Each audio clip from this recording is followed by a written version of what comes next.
Hello friends, स्वागत है आपका हमारे यूट्यूब चैनल टेक समाचार पर। और आज हम बात करने वाले हैं जीएसटी एक्ट के अकॉर्डिंगली वैल्यूएशन ऑफ सप्लाई में एज पर सेक्शन 15 जब डिस्काउंट दिया जाता है तो वहां पर पोस्ट सप्लाई डिस्काउंट के लिए सरकार द्वारा सर्कुलर नंबर 2012 26 जून को इशू हो चुका है। और इस सर्कुलर में आने वाली गाइडलाइंस पूरे व्यापार जगत में होने वाले पोस्ट सप्लाई डिस्काउंट को इफेक्ट करने जा रही है। तो क्या इसके इम्पैक्ट होंगे और व्यापार को इसका क्या परिणाम भुगतना होगा, ये सभी डिस्कशन आज के वीडियो में हम करेंगे। तो आप बने रहिए हमारे चैनल पर। वेलकम टू टेक समाचार।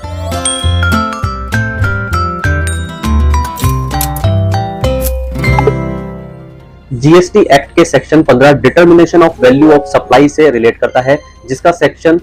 15 सबसेक्शन 3 कोरिलेट करता है किसी भी सप्लाई में दिए जाने वाले डिस्काउंट से। डिस्काउंट किसी भी व्यापार व्यवस्था में दो रूपों में हो सकता है, जो कि प्री डिटर्मिनेशन ऑफ सप्लाई या फिर at the time of supply decided किया जा सकता है। ये दोनों प्रकार के discount at the time of supply दिए जाते हैं, जो कि टैक्स इनवॉइस में as a trade discount declare होते हैं। ऐसे डिस्काउंट वैल्यूएशन ऑफ सप्लाई में से लेस किए जाते हैं, जो कि एज पर जीएसटी एक्ट पूर्णतः जीएसटी से एग्जम्प्ट है। किंतु सभी जो मेन ऑब्जेक्ट है वह होता है पोस्ट सप्लाई डिस्काउंट के ऊपर। और चूंकि जीएसटी एक्ट में पोस्ट सप्लाई डिस्काउंट के लिए सेक्शन 15 सबसेक्शन 3 दिया गया है, जिसका क्लॉज बी बहुत ही महत्वपूर्ण है। इस क्लॉज बी को अंडरस्टैंड करने के लिए ही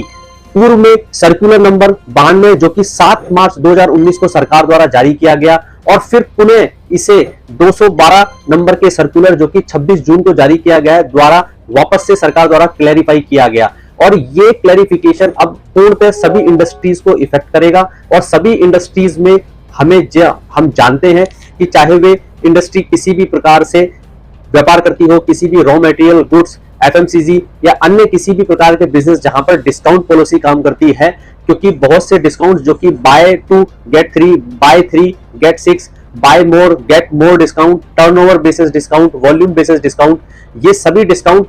किसी भी इंडस्ट्री में डाउन द लाइन जो कि सुपर स्टॉकिस्ट, मार्केट लोगों को, रिटेलर्स को, डिस्ट्रीब्यूटर को कंपनी द्वारा पास ऑन किए जाते हैं। इन डिस्काउंट का रिम्बर्समेंट कंपनी द्वारा नॉन जीएसटी क्रेडिट नोट द्वारा अब तक की व्यवस्था में किया गया है। इस सेक्शंस में जो सेक्शन 15 सबसेक्शन 3 क्लॉज बी है वह बहुत ही इंपॉर्टेंट है, जो कि यह कहता है कि पोस्ट सप्लाई डिस्काउंट किसी भी व्यापार व्यवस्था में दिया जा सकता है, बशर्ते उस पोस्ट सप्लाई डिस्काउंट का सेटलमेंट जब भी नॉन जीएसटी क्रेडिट नोट से होगा तो उसका जो रिसीवर है वह प्रोपोर्शनेटली उस आईटीसी को जो कि उसने फ्रॉम द सप्लायर रिसीव किया है उसे रिवर्स करे। और यही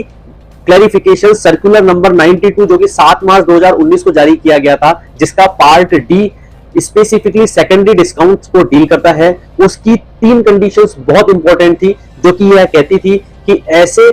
वैल्यूएशन ऑफ गुड्स और सर्विस के दिए जाने वाले सप्लाई पर सप्लायर्स पूर्णतः इनपुट ले सकता है। सेकंड चीज, सप्लायर द्वारा ऐसे दिए जाने वाले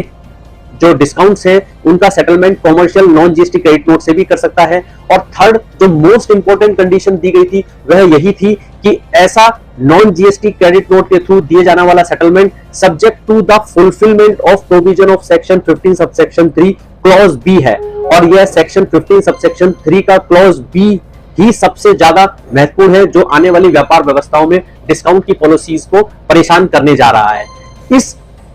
प्रोविजन के अंदर ही यह क्लियर किया गया था कि जो रिसिपिएंट है उसको सप्लायर से प्राप्त होने वाले जो एक्सेस डिस्काउंट है जिसका उसने सेटलमेंट कॉमर्शियल क्रेडिट नोट से किया है, उस आईटीसी प्रोपोर्शनेट को रिवर्स करना होगा। और चूंकि आज तक की व्यापार व्यवस्था में जीएसटी पोर्टल पर किसी भी प्रकार का सेटलमेंट सिस्टम नहीं है और पोर्टल इस प्रकार से ज्ञात नहीं कर सकता कि सप्लायर द्वारा आपको कितना एक्सेस इनपुट दिया गया है, जो कि सेकेंडरी डिस्काउंट के रूप में नॉन जीएसटी अथवा कॉमर्शियल क्रेडिट नोट द्वारा सेटल किया गया है। इस कमी को दूर करने के लिए सरकार ने 26 जून को सर्कुलर नंबर 212 जारी किया। और इस सर्कुलर में यह क्लियर कर दिया गया है कि अब जब तक सरकार द्वारा कोई पोर्टल पर व्यवस्थाएं या टेक्निकल अपडेट नहीं हो जाते, तब तक ऐसे सेकेंडरी डिस्काउंट्स के क्लेम सेटलमेंट्स को रिसीवर ने रिवर्स कर दिया है। इसका क्लैरिफिकेशन संबंधित चार्टर्ड अकाउंटेंट अथवा कॉस्ट एंड मैनेजमेंट सीएमए द्वारा यूडिन बेस द्वारा ही किया जाना सुनिश्चित किया गया है। अर्थात सीए अथवा सीएमए द्वारा अपने यूडिन का प्रयोग करते हुए संबंधित किसी भी व्यापारी ने पोस्ट सप्लाई डिस्काउंट से रिलेटेड कितने जीएसटी क्रेडिट क्लेम सेटलमेंट किए हैं, जिसका आईटीसी उसने रिवर्स किया है, इसका पूर्णतः डिटेल ऐसे चार्टर्ड अथवा कॉस्ट मैनेजमेंट अकाउंटेंट को यूडिन बेस्ड सर्टिफिकेट द्वारा सर्टिफाइड करना होगा और भविष्य में ये सर्टिफिकेट होने वाले एसएससी के असेसमेंट्स में जरूरी ऑडिट विभाग द्वारा मांगे जाएंगे। अब आने वाली भविष्य में समस्याएं उत्पन्न होने का रास्ता तय हो चुका है, क्योंकि सरकार ने इस एक नोटिफिकेशन सर्कुलर में साथ साथ यह भी कह दिया है कि अगर ऐसा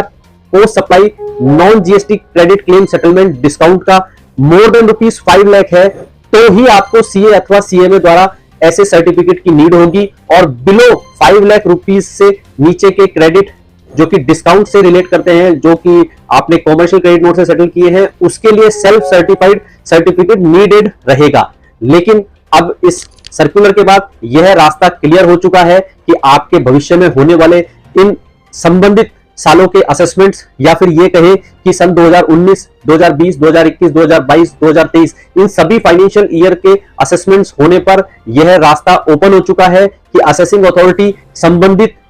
आपके क्लेम सेटलमेंट्स जो कि फाइनेंशियल कॉमर्शियल क्रेडिट नोट द्वारा नॉन जीएसटी क्रेडिट नोट द्वारा सेटल किए गए हैं, उसके लिए आपके चार्टर्ड अथवा पोस्ट मैनेजमेंट अकाउंटेंट द्वारा सेल्फ अथवा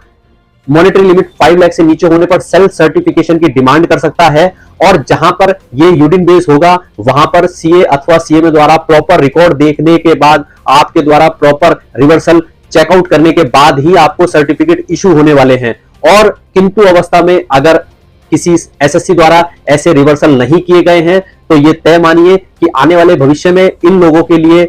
इस स्थान पर डिमांड आने की पूर्णतः संभावनाएं रहेंगी। असेसिंग अथॉरिटीज इस सर्कुलर का प्रयोग पूरी तरह से करेंगे उन सभी व्यापार जगत में जहां पर डिस्काउंट पॉलिसीज काम करती है और डिफरेंट तरह के तरीकों से व्यापार में क्रेडिट सेटलमेंट दिया जाता है कंपनियों द्वारा। तो हम इस वीडियो के माध्यम से आपको इस सर्कुलर की और दोनों पूर्व के सर्कुलर और सेक्शंस को जोड़ते हुए आपको जानकारी दे रहे हैं और एक सवाल आपके लिए छोड़े जा रहे हैं कि क्या यह सर्कुलर अब व्यापार जगत को इस सर्टिफिकेशन से बांध करके आने वाले भविष्य में पूर्व के सभी असेसमेंट्स पे बाध्य करेगा, और जहां पर अब तक रिवर्सल नहीं हुआ है वहां यह सर्कुलर क्या रेट्रोस्पेक्टिवली काम करते हुए उन सभी व्यापारियों को परेशानी में डाल देगा। तो हम आपको इस वीडियो के माध्यम से इन सभी परिस्थितियों को बताते हुए आपसे उम्मीद करते हैं कि आप हमें कमेंट करके बताएं, और आप हमारे वीडियो को लाइक कर सकते हैं, शेयर कर सकते हैं, आप हमारे चैनल को सब्सक्राइब करें। आप हमारे चैनल पर इसी प्रकार बने रहिए। हम आपका धन्यवाद देते हैं। वेलकम टू टेक समाचार।